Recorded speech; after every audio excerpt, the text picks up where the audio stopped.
aí, pessoal, como é que vocês estão? Tudo bem? Vamos lá, vamos continuar. A gente começou falando um pouco sobre a introdução de cada uma dos tópicos, né, tanto de controle digital quanto de processamento digital de sinais, onde que se aplicam e tal. Falamos de uma parte comum a essas duas áreas de estudo, a essas duas disciplinas, né, que é a transformada Z.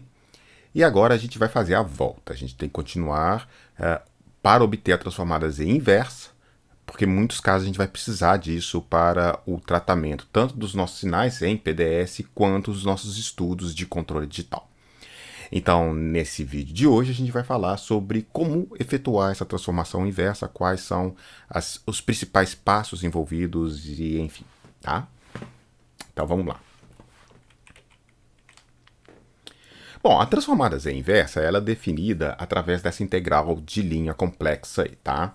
É uma integral de linha complexa no plano Z ao longo de um caminho fechado, gama, que enlaça todos os polos finitos de EZ, que é a transformada Z de E de K, multiplicado por Z vezes K menos 1. Z elevado a K menos 1, tá? A gente vai ver como que vai solucionar isso em um outro momento, mas existem outras formas para a gente obter a inversão que para muitas situações é um pouco mais simples, tá? Mas a gente também vai ver daqui a pouco como que a gente faz para obter a inversa através da solução dessa integral aí, tá? Bom, o primeiro método é o método de série de potências. Quando o f de z, né, a função de transformada z nossa, ela é uma expressão racional, ou seja, ela tem um numerador e ela tem um denominador, a gente pode obter a expressão original da sequência de pontos no tempo discreto que deu origem àquela transformada z através de um processo de divisão do numerador pelo denominador, tá? Então esse método é chamado de método de série de potências, ele também é conhecido como método de divisão longa, em que basicamente a gente pega o numerador da f de z, divide pelo denominador desta f de z, e aí a gente encontra qual que é a relação para o sinal discreto que deu origem a essa f de z, tá? Bom, o melhor jeito para fazer isso é através de um exemplo, tá? Então a gente vai pegar um exemplo aqui bem simples, E de z é igual a 1 sobre z a menos 2, e vamos tentar obter qual que é a E de K, qual que são os pontos discretos, né, o sinal discreto que deu origem, ou que dá origem a essa transformada z, tá? Bom, aí a gente vai fazer a divisão mesmo, tá? Então eu tenho aqui 1 dividido por z a menos 2, então 1 dividido por z menos 2, e aí eu vou 1 dividido por z é igual a z menos 1. Z menos 1 vezes z é igual a 1. Z menos 1, z elevado a menos 1 vezes menos 2 é igual a menos 2z elevado a menos 1. E aí eu subtraio da primeira expressão a segunda, como resto eu obtenho 2z elevado a menos 1. Agora eu continuo com esse resto. 2z elevado a menos 1 dividido por z é igual a 2z elevado a menos 2. 2z elevado a menos 2 vezes z dá 2z elevado a menos 1. 2z elevado a menos 2 menos 2 dá menos 4z elevado a menos 2. Subtraio o termo de cima com o termo de baixo, obtenho 4z a menos 2. Faço a mesma coisa para esse resto. Divido esse resto pelo z, obtenho 4z a menos 3, e multiplicando esse termo por essas duas expressões, eu obtenho 4z a menos 2 menos 8z a menos 3. Então eu posso continuar esse procedimento aqui indefinidamente, e aí eu vou encontrar aqui um somatório no quociente dessa divisão. Tá? Então, z elevado a menos 1, mais 2z elevado a menos 2, mais 4z elevado a menos 3, mais 8z elevado a menos 4, mais 16z elevado a menos 5 e assim sucessivamente. Tá? Bom, então essa aqui é a expressão em série, né? Um somatório, uma série de potências em z, que expressa exatamente essa fração, 1 sobre z a menos 2. Então, esse E de z, ele tem esse somatório infinito de termos, tá? E se a gente observar bem, a gente consegue fazer colocar esse somatório de uma forma mais compacta. Não é sempre que a gente consegue isso, mas nesse caso em particular a gente consegue. Se você observar, eu tenho aqui 1, 2, 4, 8, 16, etc. Ou seja, cada um desses termos aqui, ele está aumentando o coeficiente pelo dobro, tá? Então, quando é z elevado a menos 1, isso vale 1. coeficiente vale 1. Quando é z elevado a menos 2, o coeficiente vale 2. Vendo essa regra de formação aqui, a gente vê o seguinte, que quando o z está elevado, por exemplo, para 2, o termo que está aqui é 2 elevado a k menos 1. Tá? Então, note, aqui o k é igual a 2, 2 elevado a k menos 1 é 2 menos 1, então é 2 elevado a 1, que dá 2. Mesma coisa, ó, z elevado a menos 3, esse k aqui sendo 3. Então, 2 elevado a k menos 1 é 2 elevado ao quadrado, que dá 4. Então, a gente consegue escrever esse somatório aqui de uma forma mais compacta por meio de um somatório fechado, né? Então, somatório de k igual a 1 é infinito, de 2k elevado a menos 1, elevado a k menos 1, então esse é o coeficiente, z elevado a menos k. Naturalmente, nem sempre a gente vai conseguir pegar esse somatório de termos aqui e colocar numa forma fechada como essa aqui de somatório. Às vezes os termos aqui vêm todos bagunçados, inclusive trocando sinal, tá? Mas nesse caso a gente consegue. A gente vê que a divisão de 1 sobre 2z, de 1 sobre z a menos 2, tá? O somatório de k igual a 1 a infinito, de 2 elevado a k menos 1, z elevado a menos k. Então, essa é a expressão que a gente obteve no passo anterior, tá? Olha, mas vamos voltar na definição da transformada z. O que é a definição da transformada z para a gente?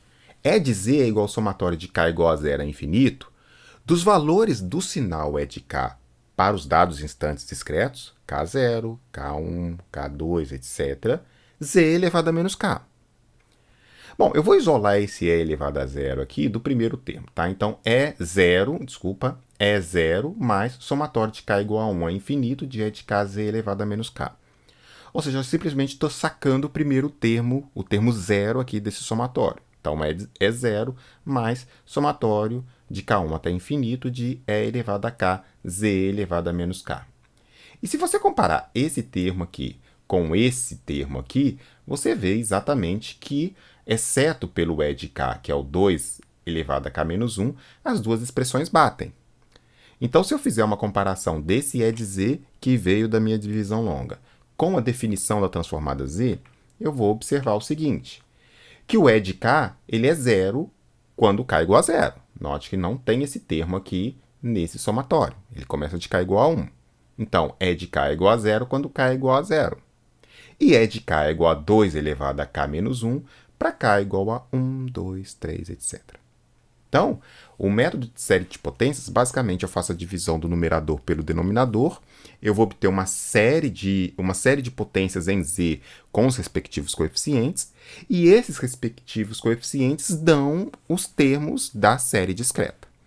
Se eu conseguir, por sorte, fazer uma coisa como essa aqui, chegar a uma formação fechada, né? Então, e de k é 2 elevado a k menos 1, maravilha. Mas muitas vezes isso não é possível, eu vou ter a sequência de pontos discreto que dá origem a esse sinal. Então, o método de série de potências ele é muito fácil de executar, só que ele tem essa desvantagem. Nem sempre ele dá uma forma fechada de somatório. E aí eu vou ter uma sequência infinita de pontos discretos, tá? Sem uma lei de formação que os caracterize.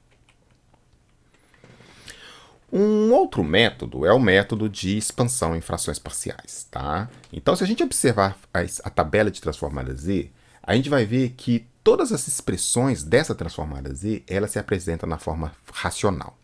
Então, todas as funções discretas, sinais discretos, que para a gente tem interesse, seno, cosseno, exponencial, exponencial vezes o tempo discreto, exponencial vezes o cosseno, etc., degrau, rampa, todos esses sinais, eles são expressos por uma transformada z que é uma razão.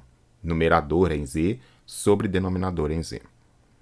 Então, como ele se apresenta de uma forma racional, um outro método que a gente pode usar, além de usar o método de divisão longa, né, ou de método de série de potências, é trabalhar essa expressão f de z original tal que a gente consiga obter somatório de frações que são reconhecíveis na tabela.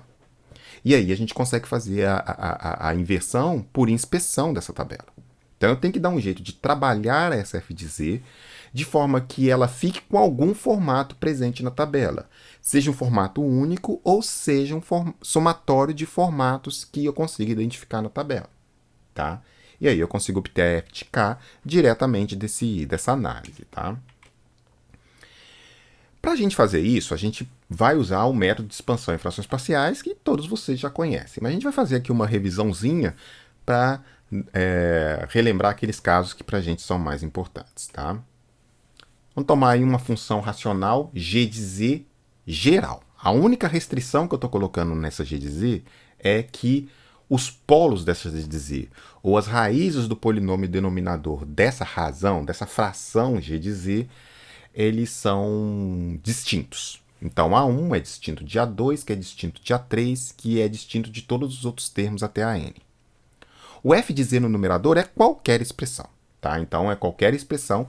Naturalmente, uma expressão que, como a gente já sabe, né, esse numerador ele tem que ter um grau polinomial menor que o do denominador, porque senão a função racional, a função de transferência que dá origem a isso, leva a um sistema que não é causal. Não vamos entrar em detalhe nisso por enquanto, não. Vamos considerar uma g de z, que todos os seus polos, ou todas as raízes do seu polinômio denominador são distintas, e o f de z, ele é uma função qualquer. Tá? Uma função também polinomial em z. A gente quer dar um jeito de escrever essa g de z num formato como esse aqui. Então, é um somatório de frações quebradinhas. Tá? Por quê? Porque cada uma dessas frações eu consigo identificar lá na tabela um termo que eu consigo enxergar. E aí eu consigo fazer o par casado para esse termo, para essa primeira parcela. Se eu fizer isso para todas as outras, eu consigo ter a expressão em k, né? Ou seja, a expressão no tempo discreto, para o somatório. E, portanto, eu tenho a transformada inversa da g de z original. Tá? Então, para a gente obter essa expressão desse jeito, a gente precisa encontrar quais são os valores de L1, L2 até Ln. Para fazer isso, a gente usa o que a gente chama de método dos resíduos. Tá? Esse método dos resíduos ele vem da teoria de variável complexa, e ele estabelece o seguinte, que se todos esses, A1, A2 até a n, são distintos nessa fração, ou seja, as raízes daquele polinômio denominador do g de z são todas distintas, podem ser complexas, mas tem que ser distintas. Ele não pode ter duas do mesmo valor, três do mesmo valor. Tá?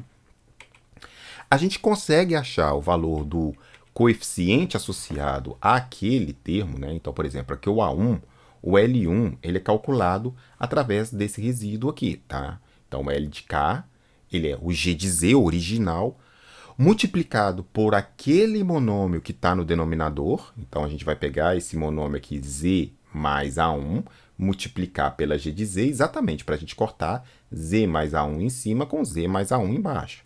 Porque, em sequência, eu vou fazer o Z igual a menos AK. Se eu não multiplicar por z mais AK, naturalmente, quando eu fizer isso aqui, eu vou zerar o denominador e aí não vai funcionar. Tá? O L de K vai ser infinito. Então, para calcular esse resíduo, eu pego a expressão do g de z original, multiplico por aquele monômio A de K, né, aquele monômiozinho que está no denominador dele, e faço z igual a menos AK. Tá? Se eu fizer isso para cada um dos termos anteriores, A1, A2, AN, eu obtenho todos os L1, L2, L3 até Ln. Tá? Então, aqui um exemplozinho bem bobo. Tá? Eu tenho uma g de z que é uma 1 sobre z menos 1, z menos 2. E eu quero obter L1 sobre z menos 1 mais L2 sobre z menos 2. Bom, o L1, então, é calculado dessa forma. Eu pego o g de z, multiplico pelo monômio que está embaixo dele, z menos 1, e faço essa expressão aqui ser z igual a 1, que é a raiz desse monômio que está aqui embaixo. Tá? Esse z menos 1 corta com esse, sobra 1 sobre z menos 2. 1 sobre z menos 2, quando z é igual a 1, vale menos 1. E eu faço a mesma coisa para o L2.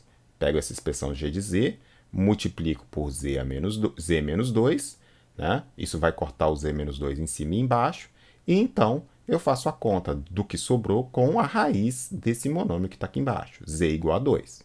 Isso vai dar 1 sobre z menos 1 quando z é igual a 2, que é igual a 1. Tá? Então aí eu obtive o L1 e o L2, que é a expansão em frações parciais desse G de Z original, dado que as duas raízes são distintas. Note que nem sempre a gente vai ter essas raízes do polinômio denominador distintas, tá? Muitas vezes a gente vai ter elas com alguma multiplicidade, ou seja, uma mesma raiz A1 é raiz desse polinômio denominador mais de uma vez, tá? Então é esse caso geral aí. O G de Z é um f de Z qualquer, polinômio numerador em Z qualquer, e o polinômio denominador ele tem várias raízes distintas, A2, A3, A4 até a n, mais uma raiz múltipla, por exemplo, o A1. O A1 ele tem uma multiplicidade m, ele é raiz desse polinômio denominador mais de uma vez, tá? Ele vai ser tantas vezes raiz desse denominador quanto for o valor desse m aqui, tá? Que ele está elevando aqui. Então, para a gente obter a expansão em frações parciais de uma fração como essa, o primeiro passo é eu reescrever isso da seguinte forma, tá? Bom, eu tenho aqui o G' de Z, que é o G' que vai ser exatamente a expansão em frações parciais dos termos distintos, que a gente já viu antes, tá? Então, esse somatório aqui seria o LA2 sobre Z mais A2, LA3 sobre Z mais A3, A3 como subscrito, tá? Então, L subscrito A2 sobre Z mais A2, L subscrito A3 sobre Z mais A3 e assim sucessivamente até o L subscrito AN sobre Z mais AN. Então, isso aqui é o G' de Z. Esse caso aí a gente já sabe resolver, a gente já resolveu anteriormente. Esse termo Z mais A1 elevado a M, ele vai ser escrito assim, ó. L1 sobre Z mais A1, mais um L2 sobre Z mais A1 ao quadrado, mais um L3 Z mais A1 ao cubo, até o Lm sobre Z mais A1 elevado a M, que é a multiplicidade dessa raiz. Tá? Então, esse termo aqui, ele vai se escrever como expansão em frações parciais por meio de m frações ou m parcelas em que eu começo elevando Z mais A1 a 1 e vou até Z mais A1 a M. A forma para achar esses termos, L1, L2 até Lm, é uma fórmula que depende da derivada dessa expressão. Tá? Então, uma fórmula um pouquinho mais complicada, tem um fatorial ali no denominador, né? Então, para guardar essa fórmula é um pouquinho complicado. Tá? Mas se você aprender um jeitão de resolver a coisa, fica mais fácil de guardar. Então, eu prefiro, ao invés de tentar enunciar para vocês a fórmula e explicar o que ela está fazendo, eu prefiro resolver um exemplo e mostrar para vocês como que a gente resolve isso de uma maneira mais mnemônica, mais simples, tá? Vamos pegar esse caso aí. 1 sobre Z mais 2 ao quadrado. Essa fração, 1 sobre Z vezes Z mais 2 elevado ao quadrado, ela tem uma raiz em Z igual a zero, né? Então, o denominador tem uma raiz em Z igual a zero, e ele tem duas raízes em Z igual a menos 2. Então, a gente vai querer reescrever esse polinômio da seguinte forma, essa fração da seguinte forma. Um L0 sobre Z, mais um L1 sobre Z mais 2, mais um L2, desculpe, sobre Z mais 2 ao quadrado. Então, como que a gente vai fazer isso? O termo L0 é moleza. Esse aí a gente já aprendeu a fazer porque ele é um termo distinto. Então, eu multiplico o denominador, né, o Z, o termo denominador Z na expressão original, vai cortar Z em cima e embaixo, e aí eu faço o resultado sendo Z igual a zero. Isso aqui vai dar igual a 1/4. Então, o L0 faturou. Todos aqueles que são distintos eu faço do mesmo jeito. Para fazer os de multiplicidade, eu vou começar com aquele que tem o grau monomial mais alto, porque dele eu vou fazendo os outros. Então, ao invés de começar do L1, eu vou começar do L2. L2 sobre Z mais 2 ao quadrado. Então, eu vou pegar o L2 como sendo o seguinte. O L2 vai ser igual o denominador, Z mais 2 elevado ao quadrado, multiplicado pelo G de Z. Quando eu fizer isso, esse Z mais 2 ao quadrado aqui corta do denominador com esse que está aqui no numerador. E eu vou fazer isso igual a Z, igual a raiz daquele monômio, que é Z igual a menos 2. Então, isso aqui vai dar 1 sobre Z quando Z é igual a menos 2, que é igual a menos meio. Muito bem, então já calculei o L2. O L2, então, ele é calculado igualzinho, é calculado o L0, por exemplo. Como que eu calculo o L1? O L1 eu vou fazer a derivada do que sobrou do termo anterior. Então, note o seguinte, eu vou pegar essa expressão, z mais 2 ao quadrado g de z, e vou tirar a primeira derivada dessa expressão. E depois eu vou pegar essa derivada e vou fazer z igual a menos 2. Eu não posso esquecer que tem um termo aqui fatorial, e o primeiro termo fatorial meu aqui é 1 fatorial, o próximo seria 2 fatorial, tá? Mas eu não posso esquecer que eu começo aqui de 1 sobre 1 fatorial. Se eu tivesse aqui, por exemplo, um outro termo, se fosse z ao cubo, o próximo termo aqui seria 1 sobre 2 fatorial, e assim sucessivamente, tá? Mas a ideia aqui é o quê? Pegar o resultado do primeiro caso aqui, né, que foi multiplicar z mais 2 ao quadrado g de z, que é 1 sobre z, e derivar esse 1 sobre z. A derivada de 1 sobre z é menos 1 sobre z ao quadrado.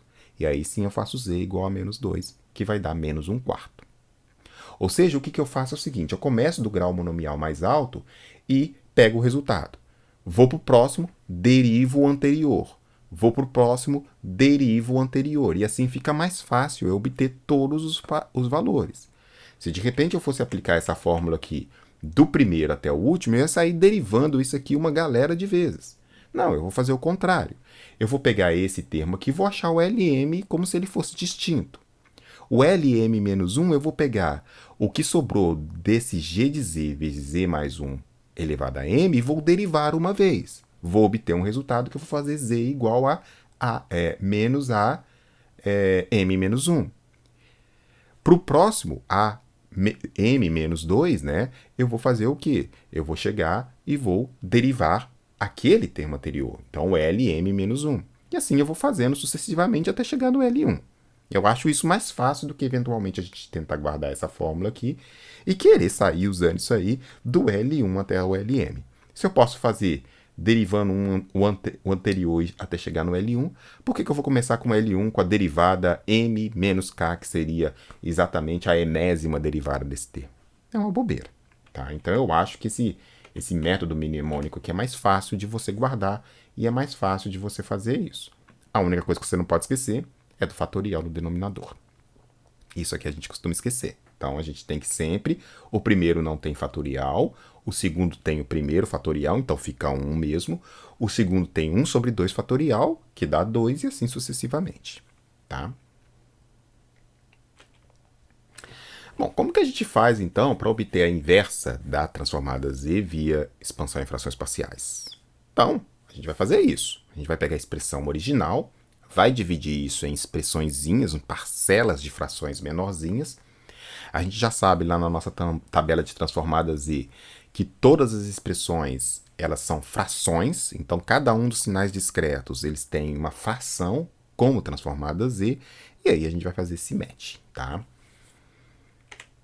Bom, vamos pegar então um caso que é uma transformada z que a gente quer achar a transformada z inversa, tá? Então g de z é igual a z sobre z menos a, que z sobre z menos a, que multiplica z menos 1. Tá? Então eu quero achar o g de k nesse caso. A expressão acima é racional. Só que esse z no numerador, ele atrapalha um pouco quando eu vou fazer a expansão em frações parciais pelo jeito que eu estou mostrando. Tá? Então não fica tão natural assim a gente obter os coeficientes L0, L1, L2, L3. Uma outra coisa é a seguinte, que se a gente observar lá a tabela de transformada z, dá uma olhada depois naquela tabela que eu mostrei para vocês. Vocês vão ver que todas as expressões de f de z que aparecem naquela tabela, além delas serem racionais, todas elas têm um z no numerador.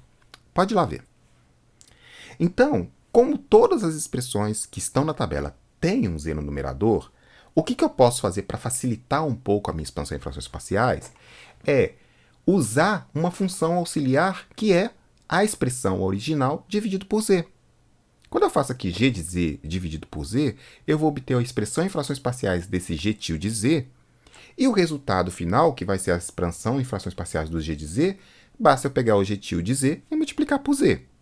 Então, eu só estou dividindo esse g de z igual a z aqui e calculando para esse g tio de z, porque fica mais fácil fazer a expansão em frações parciais. E porque eu já sei que todas as expressões que estão lá na minha tabela têm um z no numerador. Vai lá e dá uma olhada. Então, eu vou fazer o seguinte, eu vou pegar esse g de z original aqui e vou dividir g de z dividido por z. Aí eu tenho 1 sobre z menos a, z menos 1. E aí eu vou fazer expansão em frações parciais dessa expressão. Bom, fazer expansão em frações parciais dessa expressão, eu tenho aí, a menos que o a seja igual a 1, e eu não falei que o a é igual a 1, então, para todos os efeitos o a é diferente de 1, eu estou fazendo a expansão em frações parciais de duas raízes do denominador distintas. E aí basta eu usar lá aquele método de expansão em frações parciais, que eu saio desta expressão aqui, que é a fração, para essas duas frações. 1 sobre a menos 1 1 sobre a menos 1 sobre z menos a. Aqui é o 1 sobre a menos 1 todo, tá? Então tá faltando um parênteses aqui, tá? Mais 1 sobre parênteses 1 menos a sobre z menos 1. Então essa aqui é a expansão em frações parciais da g tilde z. Tranquilo. Bom, agora eu já obtive a expansão em frações parciais da g de til. Só que eu quero a expansão em frações parciais da g de z. Só que eu sei que g til é igual a g de z sobre z. Então, o g de z vai ser g til vezes z. Então, eu venho aqui e multiplico o z no numerador. Vai ter um z aqui desse somatório. Então, o meu g de z fica 1 sobre 1 menos a, que multiplica z sobre z menos 1, menos z sobre z menos a. Tá? Então, aqui terminou a minha expansão em frações parciais. Eu só usei esse artifício de dividir inicialmente por z para facilitar a conta, porque aí, olha, que eu obtive dois coeficientes no numerador. Maravilha. Tá? E aí, depois, só multipliquei o z em todos os numeradores de todas as frações. Bom, agora eu preciso achar qual que é a transformada z inversa disso aqui. Só que a transformada z da soma de frações é a soma das transformadas z inversa de cada uma das frações. Então, o que eu vou fazer é tentar reconhecer lá na minha tabela algum termo que casa com essa transformada z aqui, com esta fração. E um outro termo que casa com essa fração aqui. Se a gente observar lá na tabela, depois vocês dão uma olhada, né? Vão ver o seguinte, que a fração z sobre z a menos 1, ela é par casado com o degrau unitário discreto. Então, u de k tem como transformada z, z sobre z a menos 1. E z sobre z a menos 1 tem como transformada z inversa u de k. Tá? E a exponencial de menos alfa k, tempo de amostragem, ou seja, esse sinal discreto exponencial, e elevado a menos alfa kts, ele tem como transformada z, z sobre z menos e elevado a menos alfa ts. E essa expressão tem como transformada z inversa o e elevado a menos alfa kts. Tá? Ts é o tempo de amostragem, ok? Bom, então vamos lá. Esse termo aqui, ó, casou, eu tenho exatamente ele aqui. Então eu já sei que a transformada z inversa desse cara aqui é u de k, ou k, degrau unitário. Tá? 1 sobre 1 menos a é uma constante, então ela cai fora dessa brincadeira toda. E agora eu só tenho agora que casar esse z sobre z menos a. Note que eu tenho o mesmo formato que eu tenho aqui quando a é igual a e elevado a menos alfa kts. Desculpa, e elevado a menos alfa ts. Então, o que eu vou fazer? Eu vou tratar um pouco essa expressão. O a é igual a e elevado a menos alfa ts. Então, o ln de a é igual a menos alfa ts. Se eu pegar isso aqui na expressão de e elevado a menos kats, o que eu vou ter? O seguinte, o f de k, que é o sinal discreto só daquela segunda fraçãozinha, tá? Que é o sinal discreto que vem dessa fraçãozinha aqui, ela é o quê? F de k é igual a e elevado a menos k alfa ts. Só que alfa ts, ou menos alfa ts, é igual ao ln de a, logaritmo natural de a. Então, e elevado a k vezes logaritmo natural de a. Eu posso colocar o k como expoente, então e elevado a ln de a elevado a k, que naturalmente é a elevado a k. Então, a transformada z inversa desse termo aqui com esse a vale a elevado a k. Tá? Se eu reunir, então, esses dois resultados, eu tenho que g de k, sabendo naturalmente que o degrau unitário vale 1 para todo k maior ou igual a 0, então basta eu colocar 1 aqui, eu não preciso colocar o u de k. Se eu usar esse resultado acima, eu tenho que o g de k, que é o sinal discreto que deu origem a essa transformada z aqui, é 1 sobre 1 menos a, que multiplica esse sinal discreto, 1 menos a elevado a k. Tá? Então, bacana, fizemos a transformada z inversa por frações parciais. Tá? Então a ideia é essa, é você pegar a fração grandona e dividir em frações pequenininhas e obter no par casado. Como todas as nossas expressões vão ter um z no numerador, inicialmente você divide a fração original por um z para você fazer uma expansão em frações parciais mais simples, e depois você pega, para obter a expressão do g de z final, você multiplica todos aqueles termos por z no numerador e aí resolveu o problema. Tá? Vai lá na tabela, caça os pares casados e aí a gente resolve.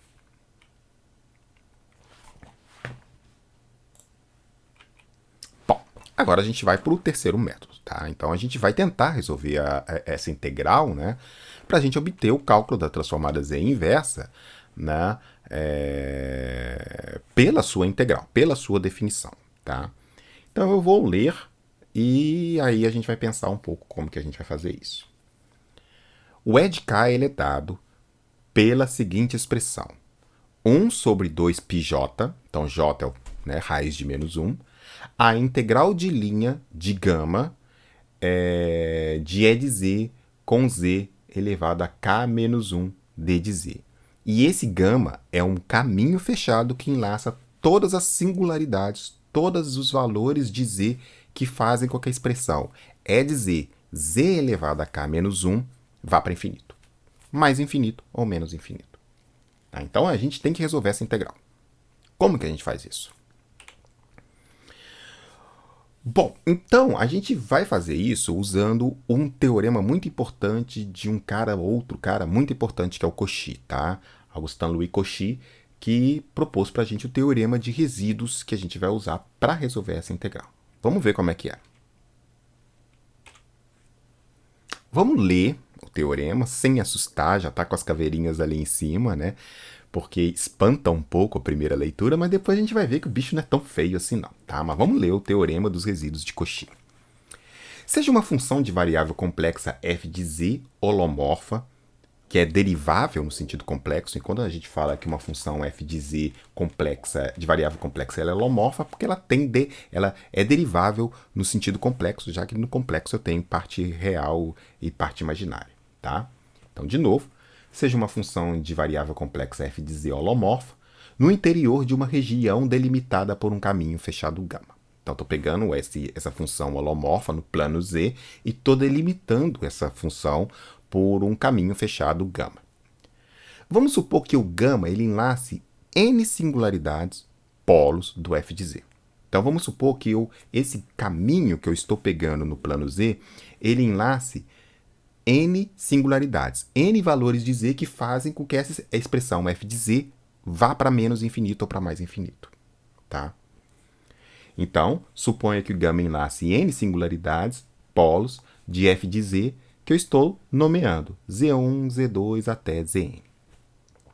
Então, o Cauchy mostrou para a gente que calcular a integral nesse caminho fechado gama, que enlaça essas n singularidades de f de z, então, calcular essa integral de linha em gama de f de z dz é a mesma coisa de calcular 2πj, o somatório de L igual a 1 até N, dos resíduos, que a gente já falou que é, do f de z para cada uma dessas singularidades. Então, eu vou calcular os resíduos para essas N singularidades enlaçadas, tá? E o somatório desses resíduos multiplicado por 2πj dá a solução dessa integral. Tá? Então, está ali onde os resíduos de f de z zl denota, né, o resíduo de f de z com relação à singularidade zl. Não vou mostrar a prova, naturalmente isso aqui é uma prova ultrapassa completamente o sentido desse curso, tá?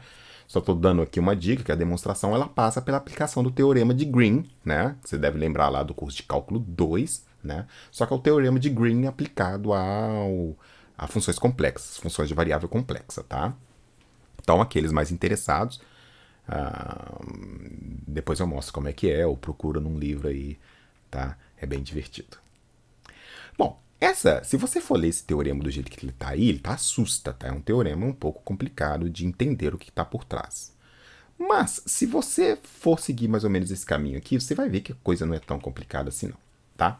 Vamos tentar resolver uma integral qualquer e vamos ver qual que é a da parada. Tá? Vamos escolher essa integral aí, a mais simples de todas, tá?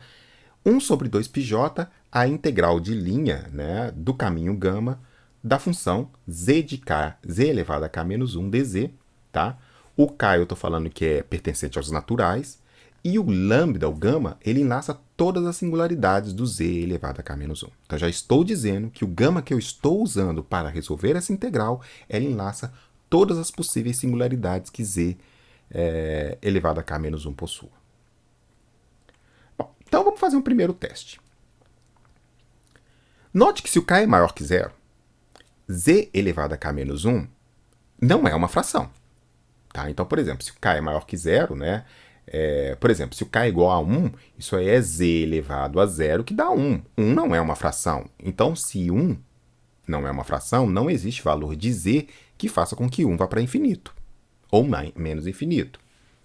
Se o k é igual a 2, z elevado a k menos 1 é z elevado a 1, que é z, mas z não é uma fração. Então, não existe nenhum valor finito de z que faça com que essa expressão vá para menos infinito ou para mais infinito. Isso significa que se o k é maior que zero, o z elevado a k menos 1 ele não possui nenhuma singularidade no plano z. Não existe caminho complexo, não existe caminho gama que vai enlaçar alguma singularidade dessa z elevado a k menos 1, porque simplesmente não existe essa singularidade. Então, se não existe a singularidade, não existe o resíduo vale zero. E se não existe o resíduo, o meu teorema me fala que eu estou fazendo um somatório de resíduo, mas não tem resíduo. Então, a integral vale zero.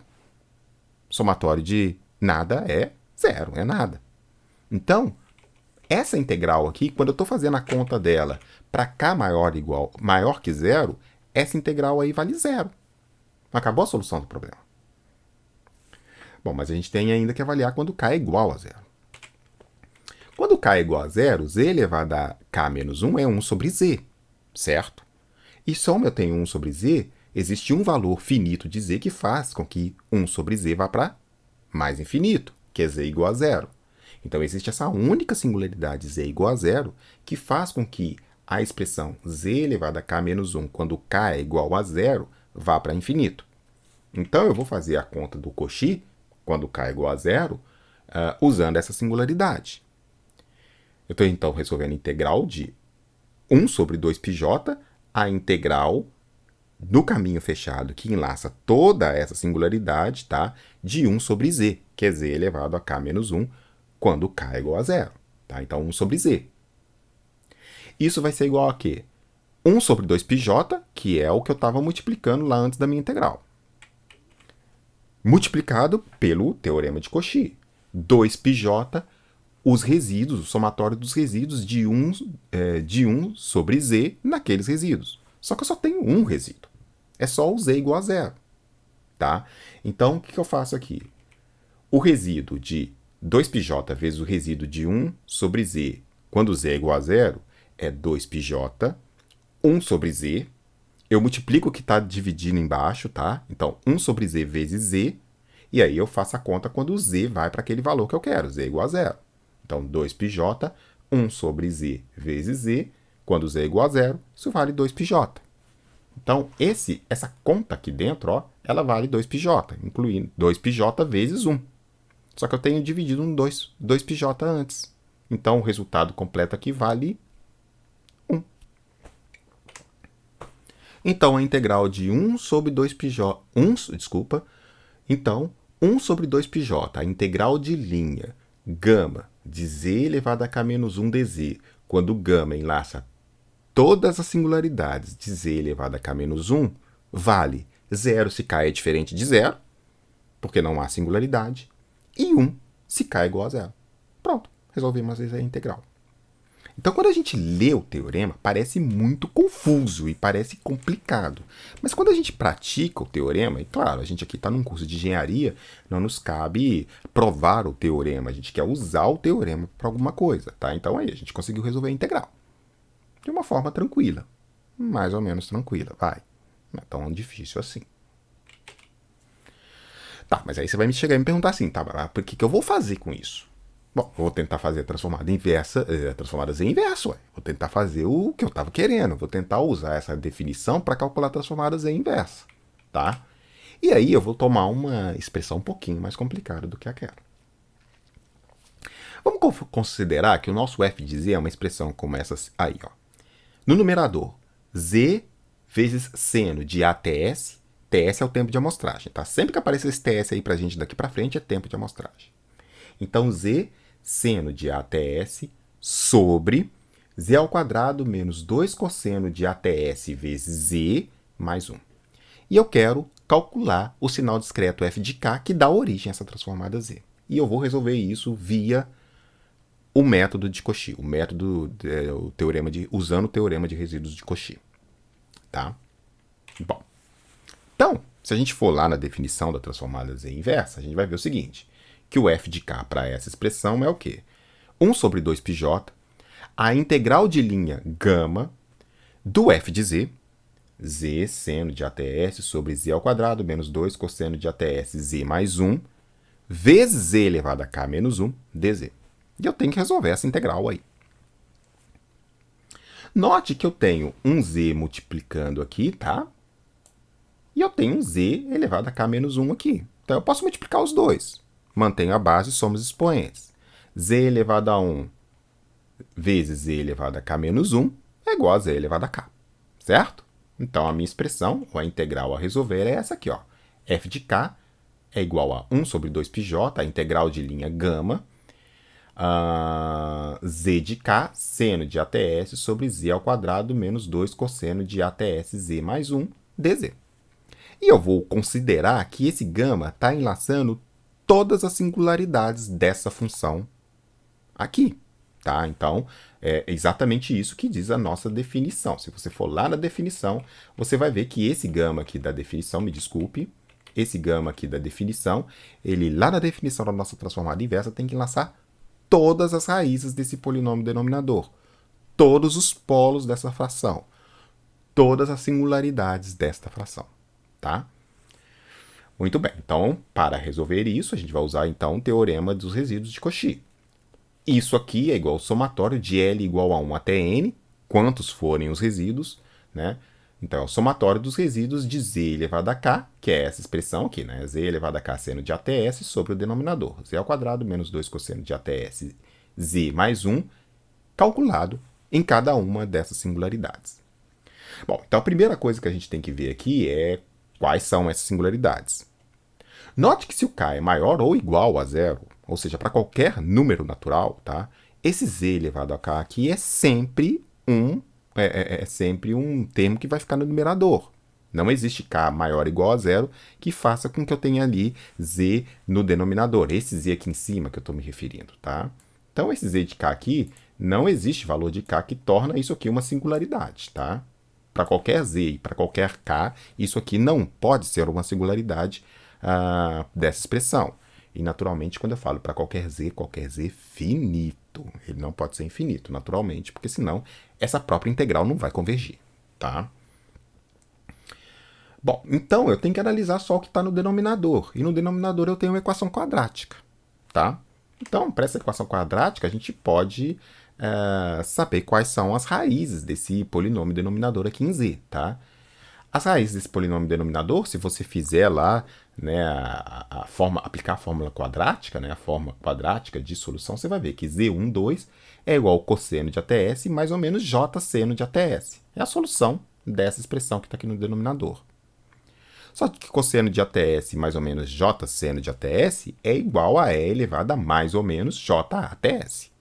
Tá? Então, eu tenho duas soluções nesse polinômio denominador. Cosseno até s mais j seno até s é a primeira. A segunda, cosseno de até s menos j seno de até s é a segunda. Se eu colocar qualquer z, o z sendo qualquer um desses dois valores, eu zero o denominador, então isso é uma singularidade. E esses dois termos, z12, também pode ser escrito como e mais j até s e e menos j até s. Tá? Bom, então o que eu vou fazer agora é calcular esses resíduos. Tá?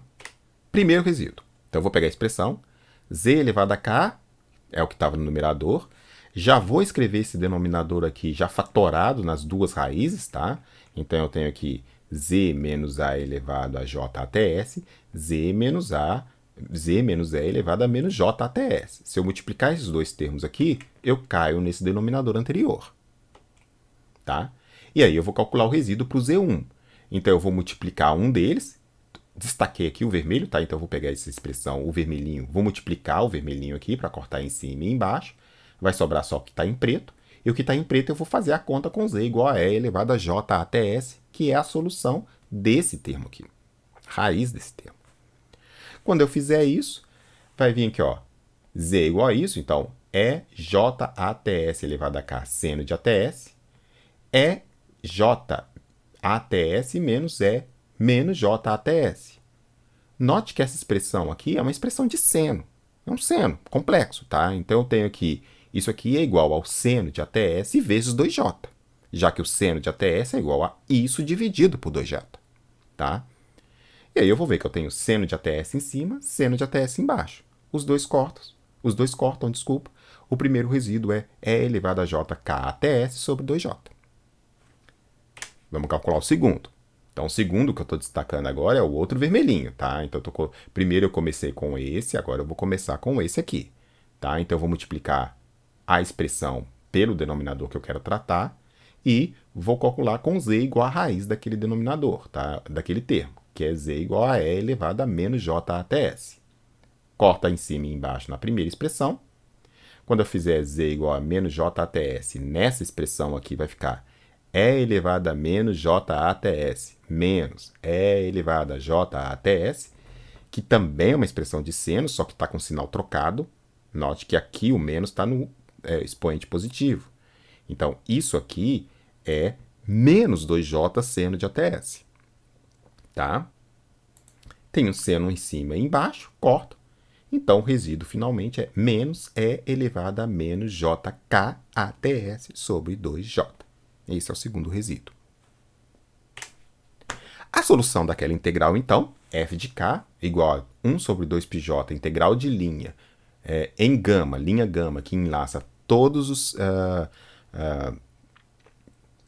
as singularidades da f de z multiplicada por z elevado a k menos 1 dz, é igual a 1 sobre 2πj, note que o termo aqui ele saiu, né, está multiplicando, que multiplica 2πj, o somatório daqueles resíduos daquele termo lá de dentro. Que a gente viu que, bom, tem o 2πj aqui, ele vai cortar embaixo. Esse resíduo é a primeira parte, é elevado a jk até s sobre 2j. Está aqui.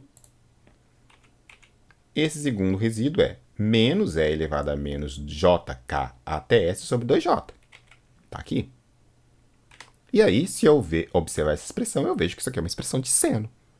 É elevado a jk até s menos é elevado a menos jk até s sobre 2j é igual seno de k até s, que é o sinal discreto que dá origem àquela f de z.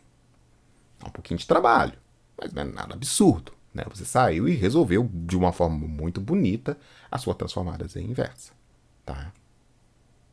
Se você for lá e der uma olhada na tabela, você vai ver que a transformada z de seno de k até s é exatamente essa expressão aqui, tá? Muito interessante.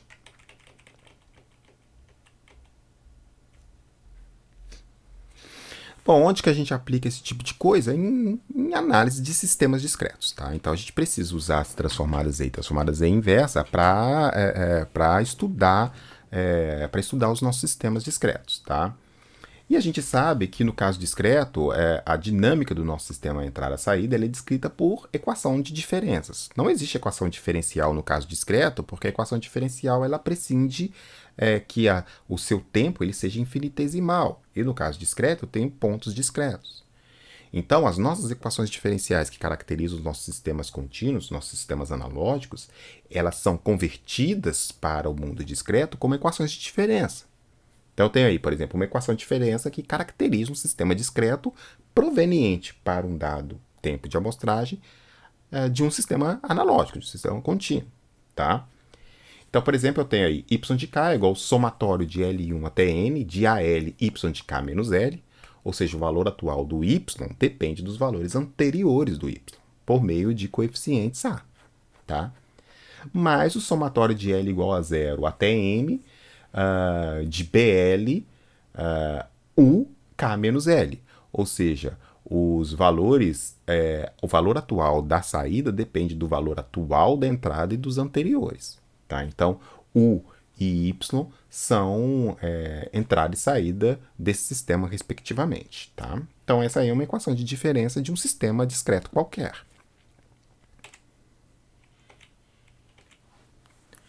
Bom, o que a gente vai fazer agora é o seguinte, a gente vai aplicar a transformada Z nessa expressão, vai fazer algumas manipulações e vai fazer a transformada Z inversa para obter a solução dessa equação de diferença para um dado sinal. Então, dado um sinal U de K que eu vou aplicar nessa equação de diferenças, eu vou, para obter a solução Y de K que resolve essa equação de diferenças, eu vou usar da transformada Z para obter essa solução. Tá? Então, primeiro eu vou pegar essa expressão, vou mandar para a transformada Z, vou mandar para o domínio Z, vou fazer tudo que eu tenho que fazer lá no domínio Z, vou preparar para a inversão, vou fazer a transformada Z inversa, e aí sim eu obtenho a solução dessa equação de diferenças. Tá? Vamos para um exemplo, que aí fica mais fácil de ver a situação. Tá? Vamos supor que eu tenho aí o y de k, uma equação de diferenças de um sistema dessa forma. Tá? Y de k é igual a 0,8187 y de k menos 1, mais 1813 E de k menos 1.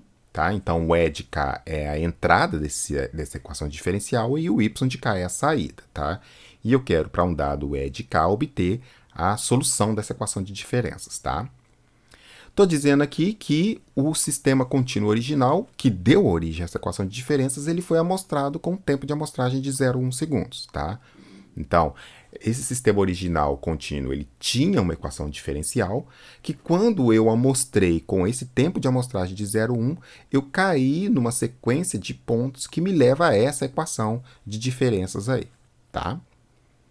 Bom, a gente vai fazer uma suposição seguinte, que o meu sinal E de K é um degrau unitário discreto, tá? Então, a gente vai tentar solucionar essa equação de diferenças aí para um degrau unitário discreto, tá bom? Bom, como que a gente vai fazer isso?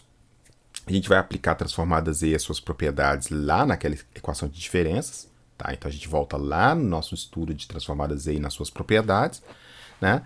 Para aplicar a transformada Z desses termos. Tá? Então, eu tenho aqui teorema da translação real em atraso. Né? Então, enfim, o y de z vai ser igual a 0,8187z a menos 1 y de z, mais 0,1813z a menos 1 de E de z.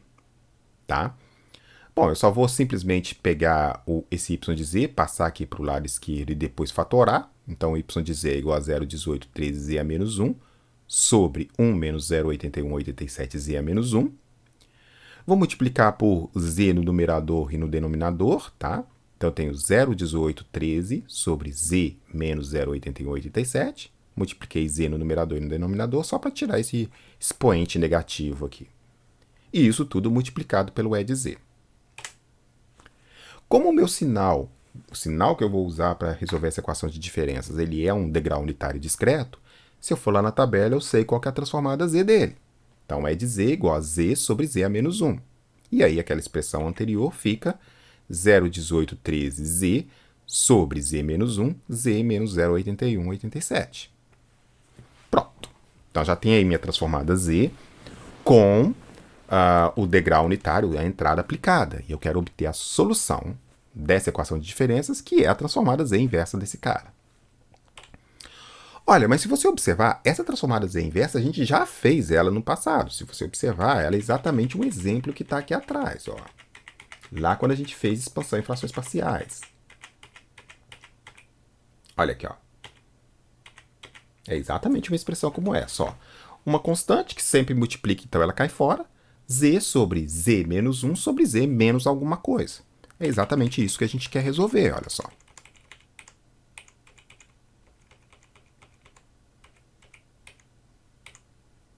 Olha lá.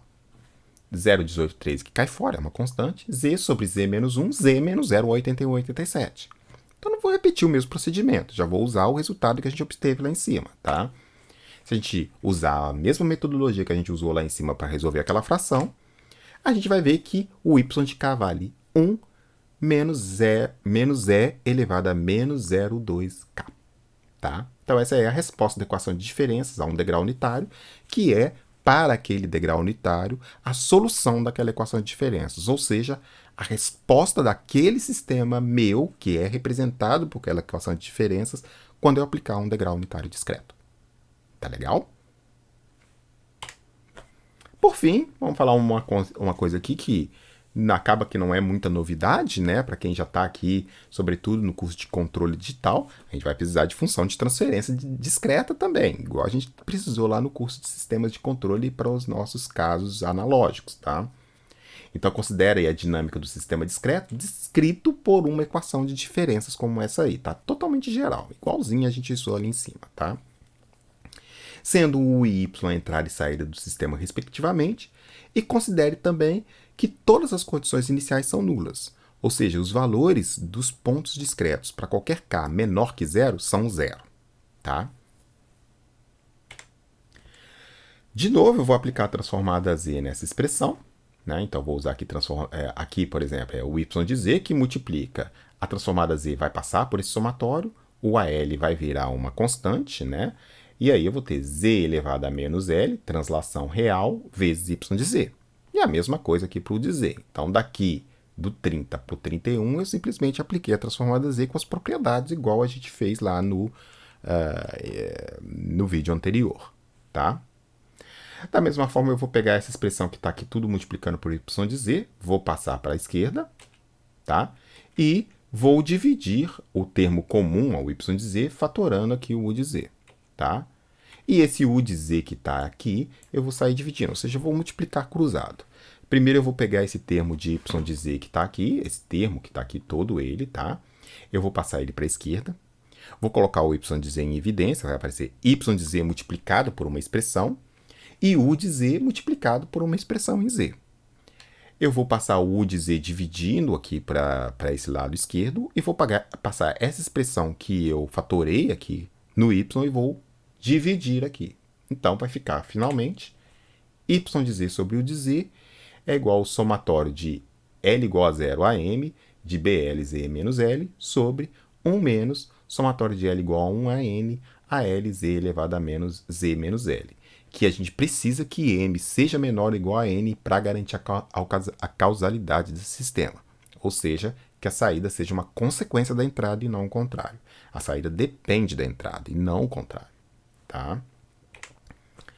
Essa forma aqui é uma forma racional. Note que eu tenho uma relação racional entre o y e o u. Tá? Então a gente pode ver aqui como uma lei de proporcionalidade. Há uma lei de proporcionalidade entre o y de z e o u de z dada por essa fração em z. Tá? Numerador em z, denominador em z. Tá? Então a essa forma racional a gente dá o nome de função de transferência discreta da entrada e saída.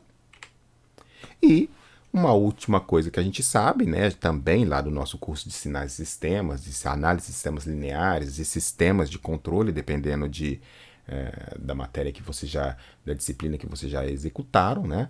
A gente sabe que as raízes do polinômio numerador de uma função de transferência a gente dá um nome de zeros, ou seja, são os valores de z que zeram essa função de transferência, que zeram a relação entre y e u.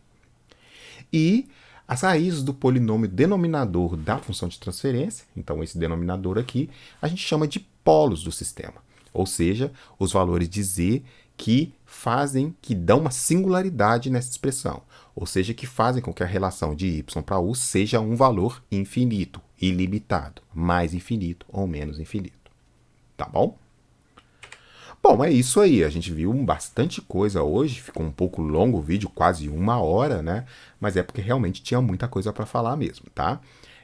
A gente já aprendeu agora transformada Z inversa, e agora a gente começa a usar essas ferramentas para análise dos nossos sistemas de controle digital ou a análise do nosso processamento digital de sinais, tá bom? Vamos continuar.